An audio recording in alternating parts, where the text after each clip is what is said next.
But let's take a few moments here, what the heck, and look on the bright side. At least, ladies and gentlemen, we are not Iceland. Have you got that? We're not Iceland. Sure, in New Jersey, our unemployment remains high, our tax burden is great, people are leaving the state trying to escape the crush of our high cost of living, but we are not Iceland. So consider this. The aluminum maker Alcoa was looking for a new location to build a huge plant. It was going to bring thousands of jobs and millions of dollars into the economy. And of all the places in the world, they chose Iceland.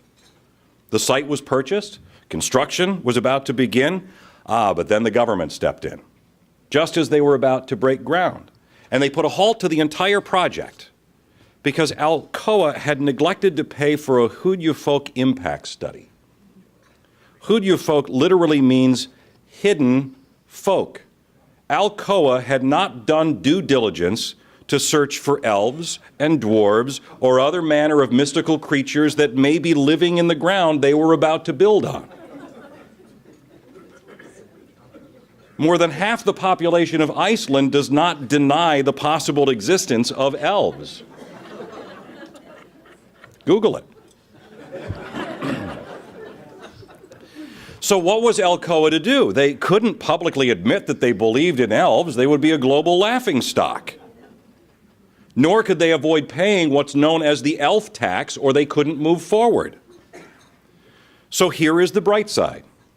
At least in New Jersey, we know that our government corruption is real.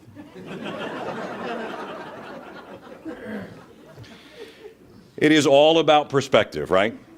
And there is hope for some critical issues to be addressed. Governor Christie is still pushing for a tax cut. I can tell you definitively this morning that's not going to happen. But the Senate and the Assembly, with new Speaker Vinnie Prieto, seem to be on the same page with a critical shared services bill. Princeton knows the savings involved when you merge, when you combine, when you join together. This bill would finally force other towns to at least look at what they could save by pooling their resources with neighboring towns to cut the cost of everything from garbage collection to recreation. More importantly, it would penalize towns who refuse to take advantage of such savings. And that could mean a significant impact for taxpayers and a significant impact to the property tax bill. As long as Chris Christie is in office, it's a pretty good bet there will be no sales tax increases or any other major increases in taxes.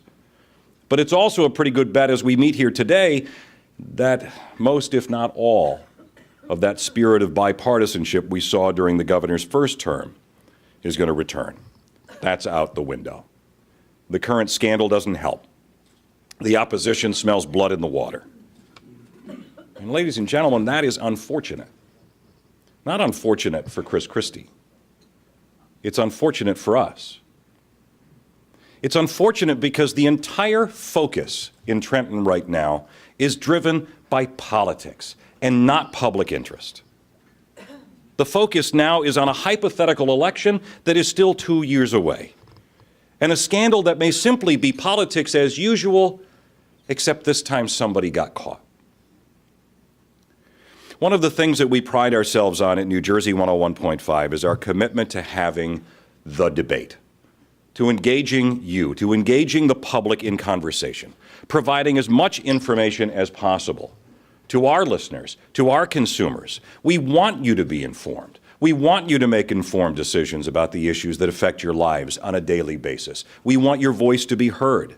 The stakes for us, for you, are too high. We do the best we can to convey to a working mom who's trying to drop her kids off at school and then head into the office on time, who gets maybe 15 minutes a day to learn what's happening in her state and her world. We believe that it is our job to make sure that she has the latest information and a number of opinions to choose from while forming her own opinion. We don't care what that opinion is. We just need you to have one. We believe in more debate and not less. We want more opinion, not less. We want New Jerseyans to care about these issues as much as we do, because this is our state. And we need to make sure that our voices are heard in this process. Organizations like yours are critical in this debate. In 1831, a 25-year-old Alexis de Tocqueville traveled from France to the United States. Ostensibly, he was here to study our prison system. But in doing so, became fascinated with this great experiment called democracy. In turn, he wrote a book called Democracy in America. Many of you may have read it or studied it in school. It's a classic about our democratic system in its infancy. And in it, he wrote, while observing Americans participating in this new and unique form of government, they all therefore will become powerless if they do not learn voluntarily to help one another.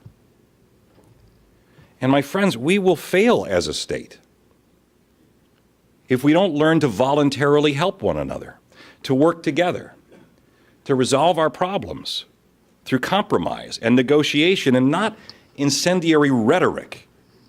It's where we have to go next. De Tocqueville also made a note of what he considered was the fatal flaw in our system: money. Keep in mind that he was writing this in the 1800s, but even then he noticed the cost of elections and theorized the increasing cost of running for office would make those seeking that office increasingly beholden to their contributors. Does that sound familiar? Now we have PACs and super PACs that dump hundreds of millions of dollars into the American political system to buy votes. Lobbyists spend an equal amount to influence legislation.